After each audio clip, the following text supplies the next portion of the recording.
Phantom Fam, it's finally here. DB Cooper, Part 2. Part 2.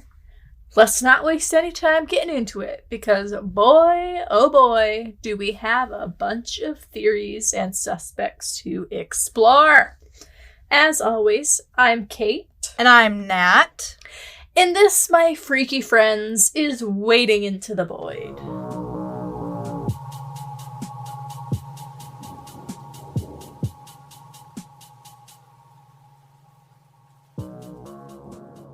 Alright, let's get cracking. Do we have anything exciting to share before we hop into the tarot today? Oh yeah! How about the fact that it's almost Halloween? Halloween! And we've started dropping hints on our social media pages, but so far we don't have any guesses as to what our topic is. So I want to open up for you here in this episode a chance for you to guess. So if you use Spotify, please drop your guesses in this week's question response. Nat, anything to add? I made chicken enchilada soup. Unrelated, but no, this is my good. This is my good news of the week. Besides Halloween, of course. So I love Chili's, right? If Chili's wants to sponsor us, they totally could. There's a soup at Chili's, chicken enchilada soup. I get it literally every single time. I don't know why. It is like fucking crack. You should try it. It's literally just microwave soup, but it tastes so damn good. And I was pissed off that I was buying Chili's so much just to eat this fucking soup. So, She discovered what Pinterest was. No, it was just on the internet. I just Googled, like, copycat Chili's chicken enchilada soup recipe, and I found one, and it was delicious. I definitely didn't follow the fucking recipe to a T, because I don't, ever. Who does? But it tastes so good. I'm not even thinking about Chili's. Just kidding. I am, because they should still sponsor us. She's like, I still want the sponsor. If you like soup, if you're a soup person, you like cheesy, spicy soup, then definitely recommend. I mean, it's soup season, so it is. People need that to is what's soup. So crazy is I'm a big soup lover. Katie is also a big soup lover. I love soup. I just made lasagna soup. Dylan hates soup. What? You can have so many different types of soup. How do you hate soup? That's like saying you don't like fruit. There's so many different types of fruit that you could try. Or vegetables you could try. Pains me. It's crazy. It's crazy. All right, that's my tangent for today. If you don't like soup, I think you... Okay, hang on. If you don't like soup, start with, like, a chowder. Something that's a little thicker. Yeah. We sound like people who are like, oh, you don't like weed? Well, you just haven't found the right strain yet. Is it sativa or indica? What did you try last time? They're like, bitch, it was literally smoked, like, Denny's parking lot weed. I don't know. I'm over here like, yeah, all of that makes sense. When one of you is a dope smoker and the other one's just vanilla. Okay, give me those frickin' tarot cards. Alright, so we're going back to an oracle that I haven't used in a while. I think we've only read it once. It's definitely one of the prettiest decks I have. And Katie, I think you would like it a lot. Okay. We're going to be doing the Seed and Sickle Oracle by Fez Inkwright. That is the coolest fucking name. Inkwright. Coolest fucking name. I was stuck on Fez, but okay. Fez, yeah, I mean that too. But I'm like, that 70s show. Where I know. What I love about this deck is that the reversed meanings and the upright meanings have their own separate books. Ooh. Fez Inkwright did double the amount of work than the previous fucking tarot deck we did.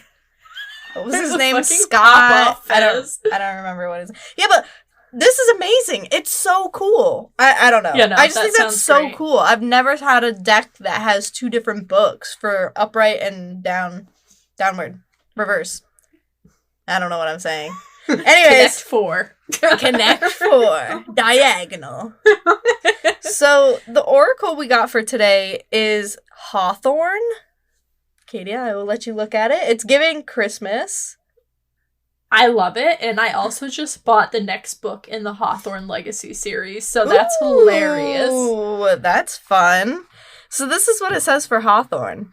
The wisdom of the past is all around us, and there's plenty that we can learn from it. Hawthorne helps us to reconnect with these stories, carrying a link to the spirits of the past in the scent of its blossoms, and helping us to speak with them. What's stopping you from moving forward? Consult your past. Think about when you or a member of your community may have encountered something similar before. Very interesting. I like that card. And I think I might have to find that deck for myself. Yeah, definitely. It is so pretty. It's all plants, all different types of plants. We know that I'm a whore for some foliage, so... And then, of course, our tarot. We are doing the Horror Tarot Deck and Guidebook by Aria Mitter and Minerva Siegel, illustrated by Abigail Larson, who also illustrates the Darkwoods Tarot that I should use more often. And today's tarot card is the 2 of Swords upright. Oof. It says, you are at a crossword. Crossword. Hang on. Hang on a minute. I'm getting like a couple weeks ahead of myself. You are at the crossroad of decision making. The 2 of Swords means the heart and mind are not in alignment, causing an emotional conflict. It represents people who are unable to agree or are fighting. Interesting. I mean, I can't, off the top of my head, think of anything, so I don't know about you, but... I think these cards are very relatable, as usual. I feel like this is the only time where the cards are like, yeah, this is a message for you, bitch. Because it's like... I mean, like... It's like, look at your past, don't let the same types of people take advantage of you, and then the tarot is like... You're really conflicted about something right now, bitch. You need to make up your mind. You need to stop being like, oh, do I want this? Do I want this? Ooh. So I can't even think about what she's talking about right now. I have no idea. I'm lost. My life in fucking general. I got an email today from somebody trying to give me a job for $70,000 to $75,000 a year.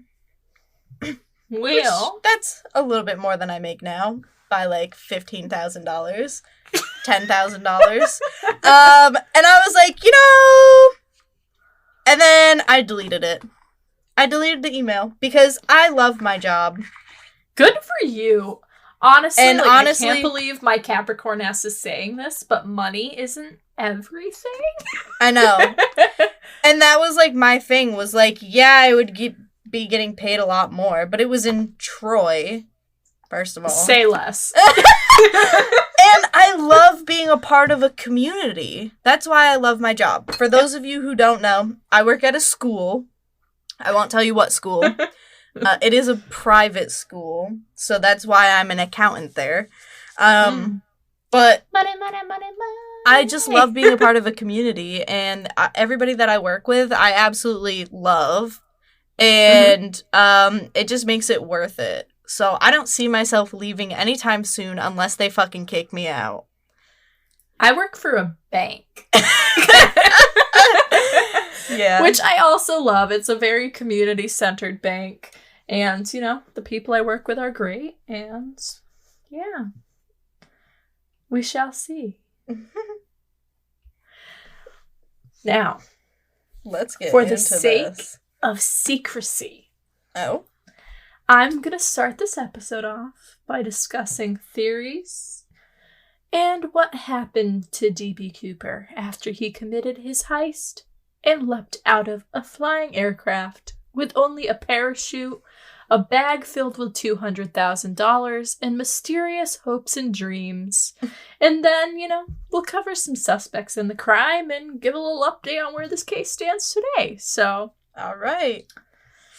Then we'll maybe chat about what theories we like best. So, if that sounds good to you, we can dive on in.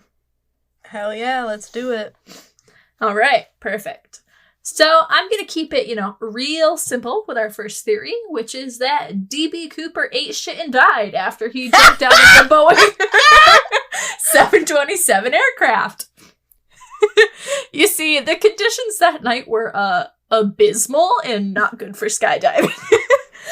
A man not in jumping gear, might I remind you, who was wearing basically a suit and tie, leaping from a plane into the dark and stormy night sky likely doesn't have the best outcome. Every time I hear suit and tie, I think of Justin Timberlake. I be on my suit and tie. I just imagine that's Daddy Cooper's theme song. Daddy! He's like adjusting his tie before he jumps out of the plane, and immediately, like a cartoon, smashes into the trees, goes branch by branch, fucking getting ripped apart and dying immediately. The real reason when they tried to contact Daddy Cooper in the back of the plane and he didn't respond was because he's back there like, he was on this. I just imagine him after he lands, he's in like a Family Guy, like death pose. Like his fucking arms and legs are all twisted behind him. Rip. Just kidding. I mean, D.B. Cooper's probably dead by now. Even if he survived, he's totally old. I believe they said he was like 40 or 50 in the 70s. So yeah. He would probably be nearing the edge of his lifespan by now, if not completely croaked. So who knows? Yeah. So that could have been the outcome, if he wasn't an experienced skydiver. But who knows? I mean, in this scenario, Cooper either got, tangled in one of the many pine trees in the area where he either asphyxiated himself or made a harsh landing after his parachute ripped on the branches. So, they were above, like, Seattle, Oregon area at this time, so they have those humongous fucking pine trees. That's true. And those bitches be pointy and sharp at the top. So, who knows? It's unclear if Cooper had a specific location selected for his drop, and if he did manage to come close, chances are that he would have landed painfully, resulting in injury, like we said before, not to mention that he would have been exposed to the elements, cold and wet in somewhere he wasn't familiar with, sans survival gear. I just want to say two things. One, I have my own theory that I would like to say at some point. Two, Katie, are there fucking bullets behind you on your bed? What the hell is on your bed? Oh. They're golf balls. Oh, okay. That looks like the packaging in this for house, bullets. You never know. Yeah, I was like, Katie's going shooting. I thought the thing next to it, to the left, I see that they're now T's, but yes. They look like fucking shotgun shells. I was like, why does she have so many bullets and shotgun shells on her bed? She's going she's sighting in her fucking gun for hunting season. We're a big hunting family here, so it wouldn't be surprising. But no, yeah, I was like, why is it on her bed, though? Nat's just, like, trying to expose me for all the new listeners. She's like, this bitch has guns. I need to trim my bangs more. Jesus Christ. She be giving that Justin I love Bieber. you, Daddy. Jesus Christ. Do the roar. Do the roar. I look like that fucking gosh. bird with a bowl cut. Jesus Christ. All right, back to it. One FBI agent named Larry Carr commented in 2007 that it was highly unlikely that Cooper made it to the ground in one piece.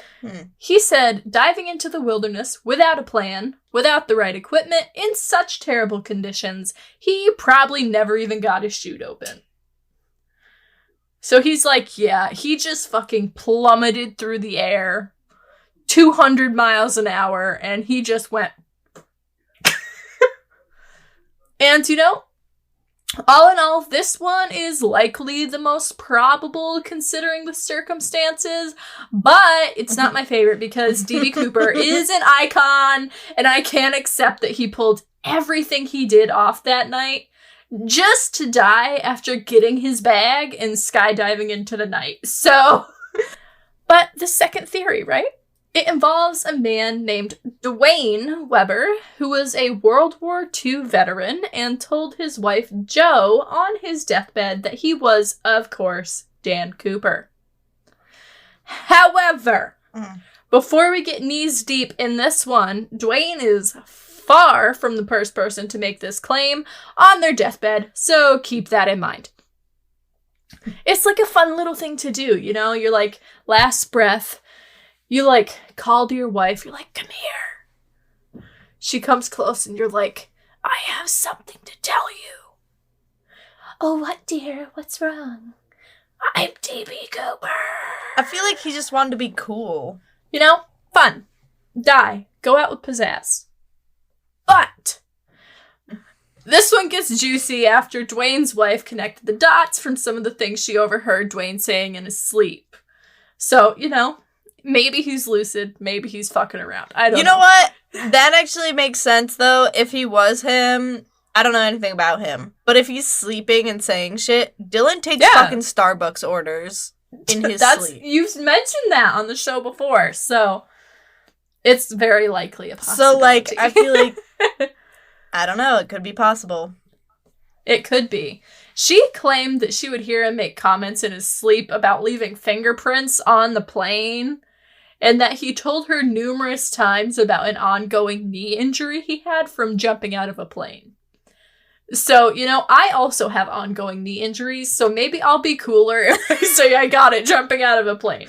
You should just be like, I'm D.B. Cooper. The Phantom of the Sky, as the BuzzFeed guys say. Oh my god. My favorite tidbit of this theory, though, in my nerdiness, is that one book in the local library about D.B. Cooper actually had notes in the margins detailing specifics about that night in Dwayne's handwriting. Yes. So, like, that's really neat to me. I remember I'm like, hearing about that. And these were apparently, like, events that weren't released to the public. So, like, when Joe came forward with this theory and the FBI looked at it, they were like, well, shit, okay. But in 2000, Joe told CBS News, I can't walk away from it. Why would he have an old Northwest airline ticket? Why all of this? There's too many pieces of that puzzle to fit.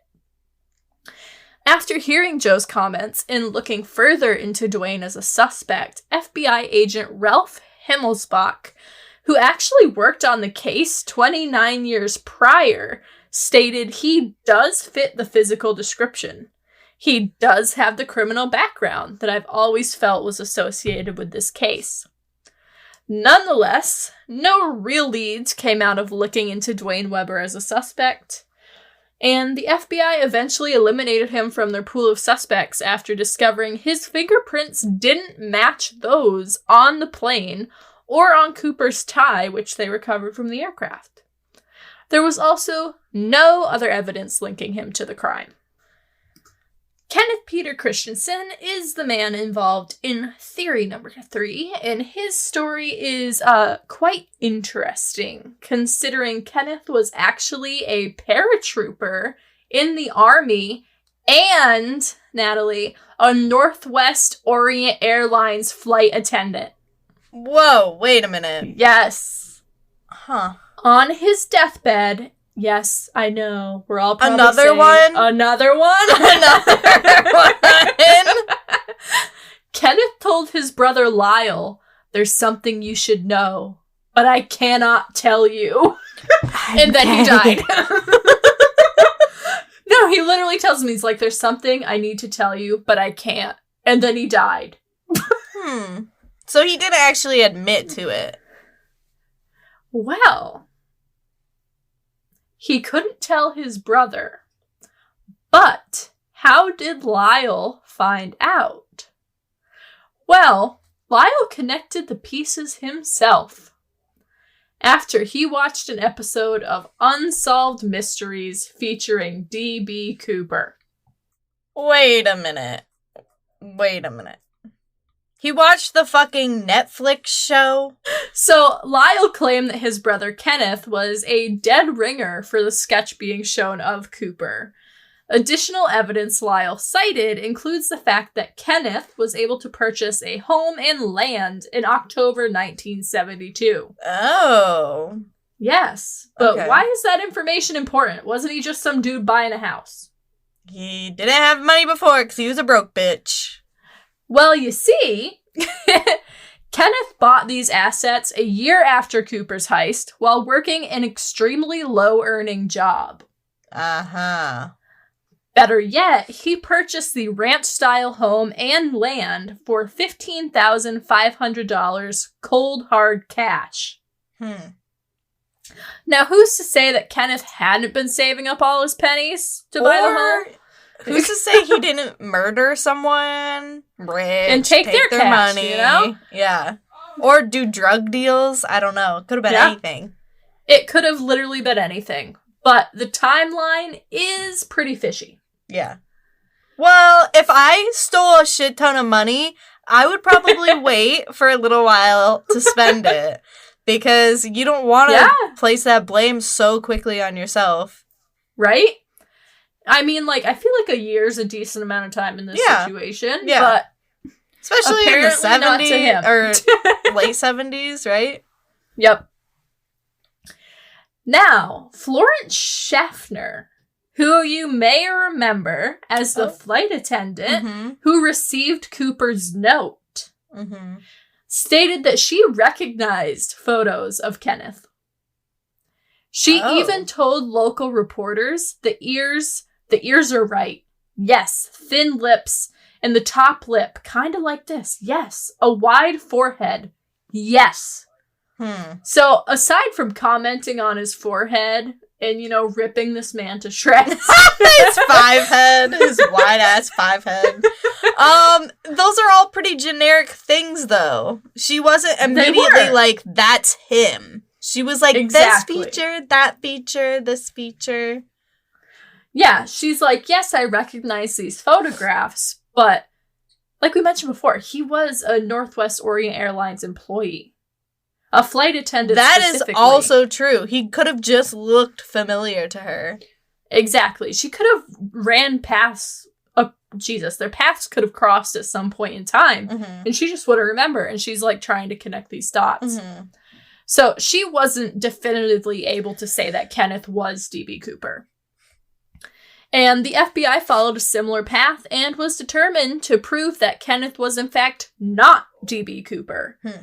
They did not want this man as a prime suspect, even with all the coincidences. The house, the paratrooperness, the fucking Northwest Orient Airlines flight attendant job. I don't know.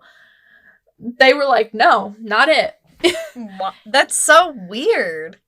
It is weird. And Agent Hemmelsbach told New York Magazine that Kenneth was too short and too skinny to be Cooper, and even pointed out that he had the wrong colored eyes. How do they know what color eyes he has? From eyewitnesses? All I'm saying, from eyewitnesses, but if you're in a trying situation like that, they're probably not going to necessarily remember the fucking guy's eye color. But isn't the data point like 70% of eyewitness statements are incorrect? I'm pretty sure it's close to that, yeah. That's why you can't trust an eyewitness, so... That's why they never use an eyewitness as your only piece of evidence. Nope. So, basically, they just did not want to consider this guy a suspect. They didn't even really look into it, I don't believe. So, who knows? For theory number 4, we have another hijacking to consider. In this theory, the suspect in question is Richard McCoy, a Vietnam helicopter pilot and former Sunday school teacher. Oh. The note to the Sunday school is, of course, meant to show that he's a decent guy because #God. McCoy took over a plane flying over Utah just 5 months after the D.B. Cooper hijacking, demanded $500,000, and jumped out of the plane mid-flight. What? Mm-hmm. What? And they didn't connect the two? However, he was caught by the FBI only a few days later with nearly all of the cash. He literally didn't spend like everything but $230 of this shit. So he was like, I'm going to get me some McDonald's with my $500,000 cash, and we're going to be happy. Now, if you're hoping for more information on McCoy and his life, you're not going to get it. The FBI was so convinced that he was D.B. Cooper that he was put through a speedy investigation, trial, and was sentenced to 45 years in prison. Jeez. But only 2 years into his sentence, McCoy escaped with a few of his fellow inmates, only to be killed in a shootout with federal agents quickly after.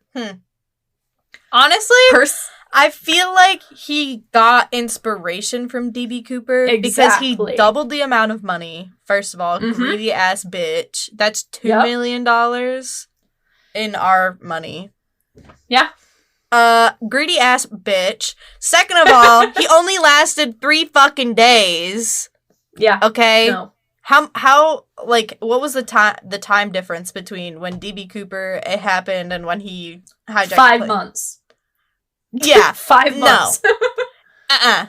It did not take DB Cooper 5 months to blow through $1 million fucking dollars. No.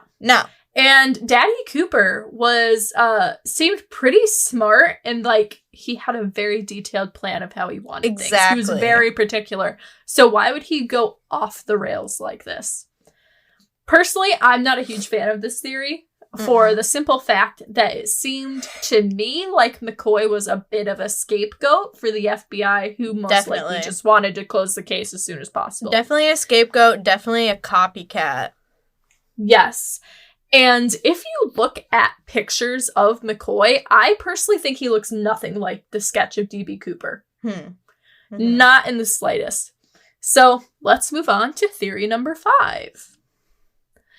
After McCoy was killed in the shootout, the FBI actually opened the case back up. So apparently they weren't too convinced that he was Cooper after all. This time, they set their sights on a man named Robert Rackstraw. Rackstraw was a pilot and an Army veteran who investigators zeroed in on after investigating him for another crime in 1978. He is a favorite suspect amongst writers and cyber investigators and has been featured in numerous books, documentaries, and blog posts. As a whole, Rackstraw seemed to be going through it. After serving on a helicopter crew during the Vietnam War and being discharged in 1971, I couldn't tell if it was honorably or dishonorably, so take that how you want, considering the following information. But also considering it was the Vietnam War. Yeah. And I think most of the people who came back from the Vietnam War were significantly mentally disturbed. I mean, you come face to face with the Viet Cong, like... Count me the fuck out, okay? I mean, it wasn't even that. The Vietnam veterans, they were just told to do whatever the fuck they wanted, and they would just murder fucking anything. And it was disgusting. bad. The Vietnam War was just all around not a good thing. We shouldn't have been there to begin with. No. And yeah, that's where we'll leave that one. Yeah. But yeah. After he came back, like I said, he was discharged in 1971. He actually attempted to fake his own death by leaping from a plane flying over Monterey Bay, California. Oh. Yeah.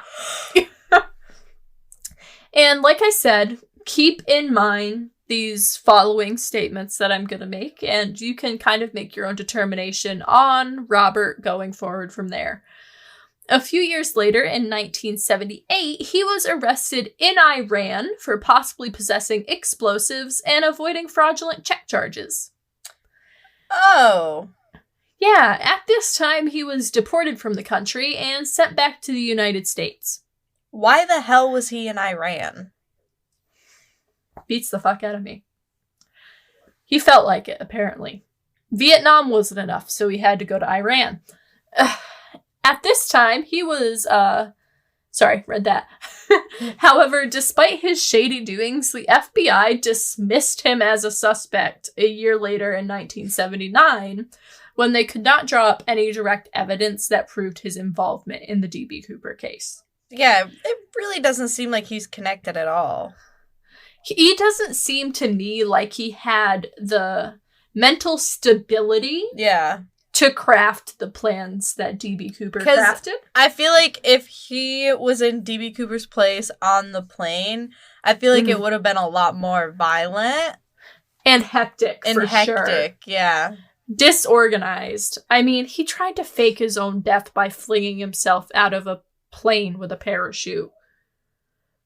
After he got back from a helicopter crew dismissal in Vietnam. Like, the guy was not having a good time, okay? Yeah. So, I'm just gonna go ahead and say, no. Nonetheless, the last time Rackstraw was contacted by the media was in 2016, when he appeared in a documentary titled D.B. Cooper, Case Closed. By this time, Rackstraw was 73 years old and still vehemently denied being the famous hijacker. His lawyer, though, released a statement after the release of the documentary to Mercury News that said, very intelligently, he's not D.B. Cooper.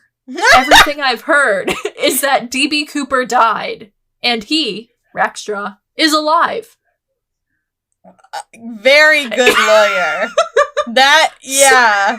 Wow. Sir, how did you make it through law school? That sounds like a public defense lawyer that just came out of fucking law school. It also sounds like the type of public defense lawyer that a mentally unstable Vietnam veteran could afford. So... Yeah, he's definitely not D.B. Cooper, because Cooper died, and this guy's alive. My case closed. So, Your Honor, it's not him. For me, Rackstraw's not it, but his lawyer's strong testimony really... that really swayed my decision. Yeah. The final theory that I'm going to discuss is one involving a man named Walter Recca. Okay. Walter is a relatively new name to enter the ring of D.B. Cooper suspects, as he was not considered until 2014 after his death. Walter was a former military paratrooper, so he fits the ideal of someone who had experience, leaping out of planes, being in planes. And if you remember right, there was an Air Force base near where Cooper hijacked the plane. So it is possible that, depending on where they were stationed, he might have had training done here. In 2018, Walter's friend Carl Lauren wrote a memoir called D.B. Cooper and Me, a Criminal, a Spy, My Best Friend. As well as compiled recordings that featured Walter explaining details from the hijacking. According to Carl, Walter's motive behind the crime was that he simply needed money.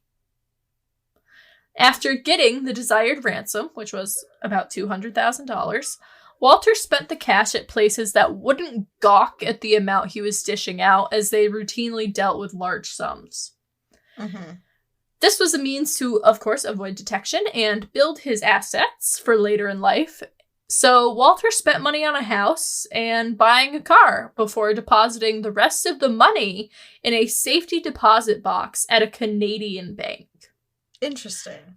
So he didn't even keep the money in our global country. He went international with Which the funds. is smart, because that's what a lot of people do in cases of embezzlement.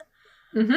They'll deposit, or in cases also of like tax fraud and stuff like that, they'll deposit money into an international bank and then pull it from the international bank after a certain period of time.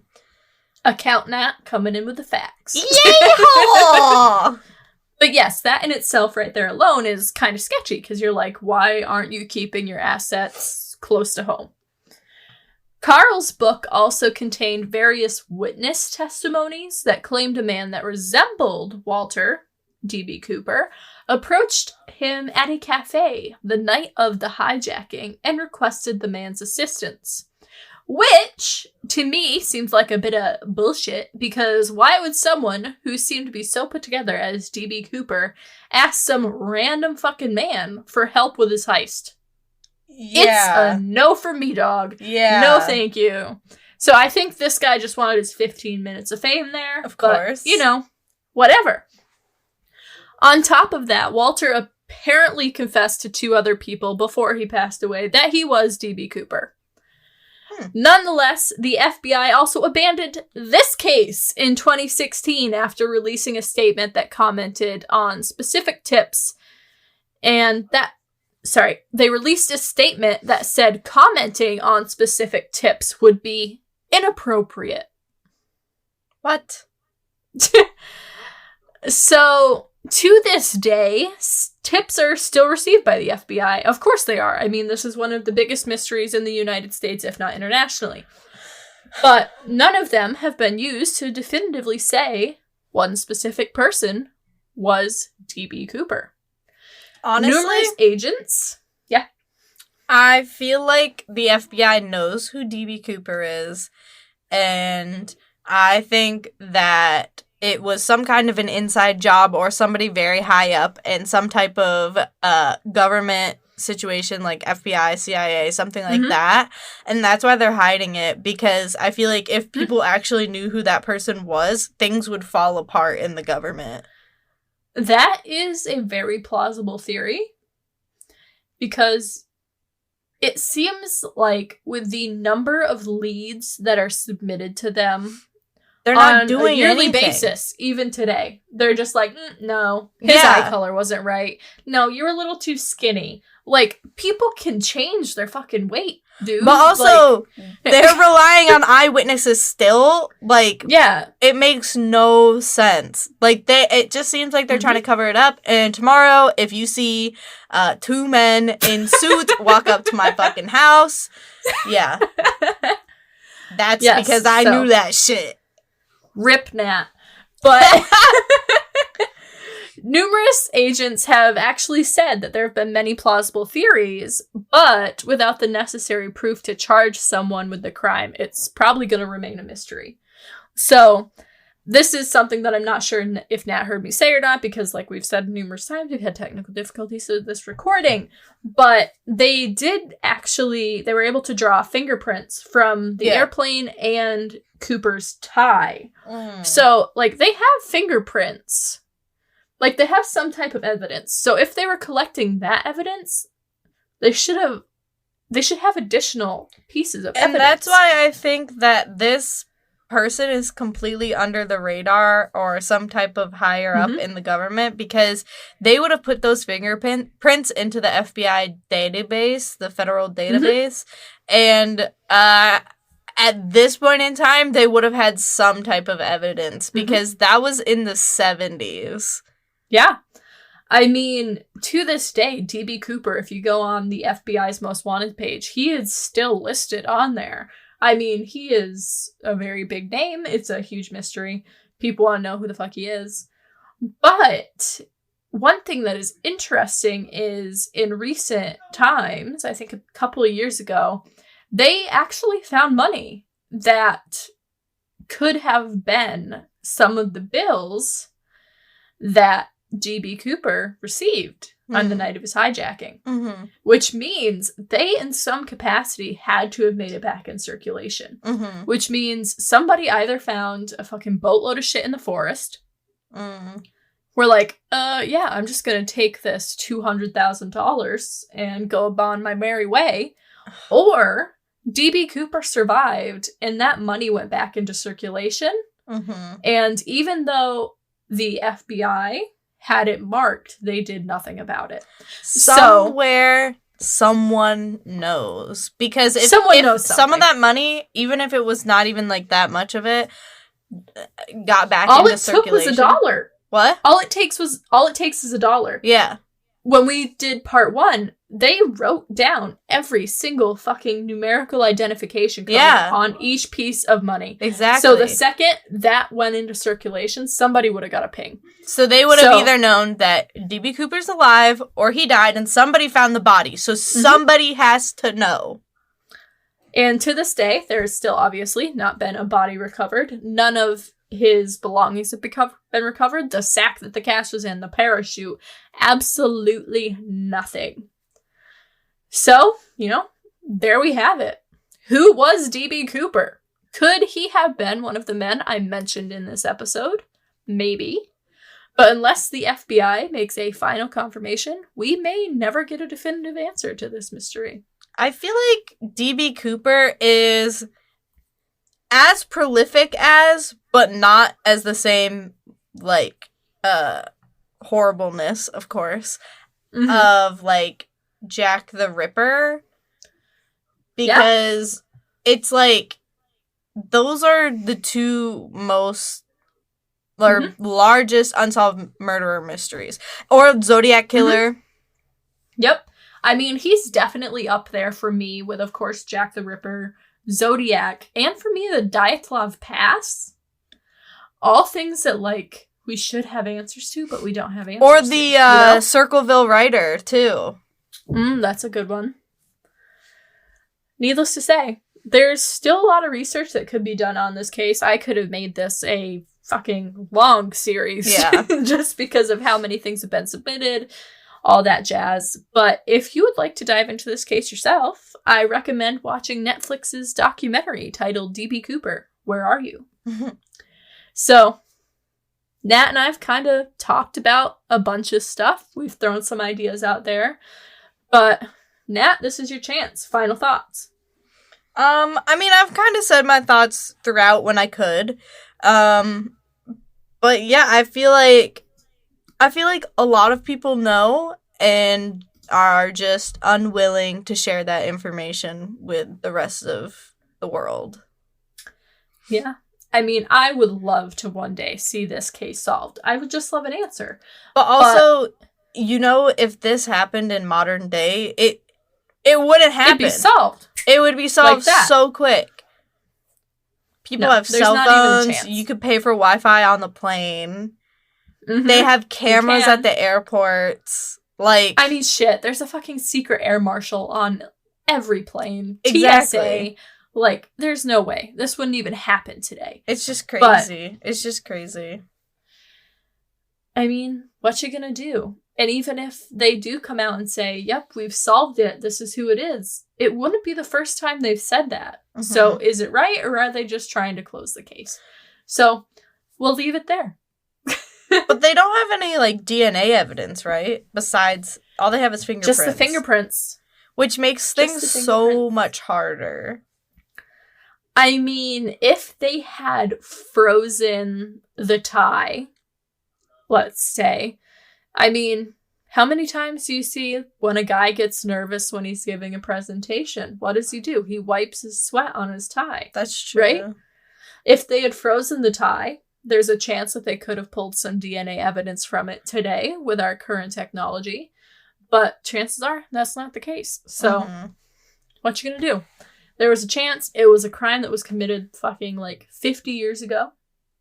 The guy is most likely dead, so even if they do come out and finally figure out who it is,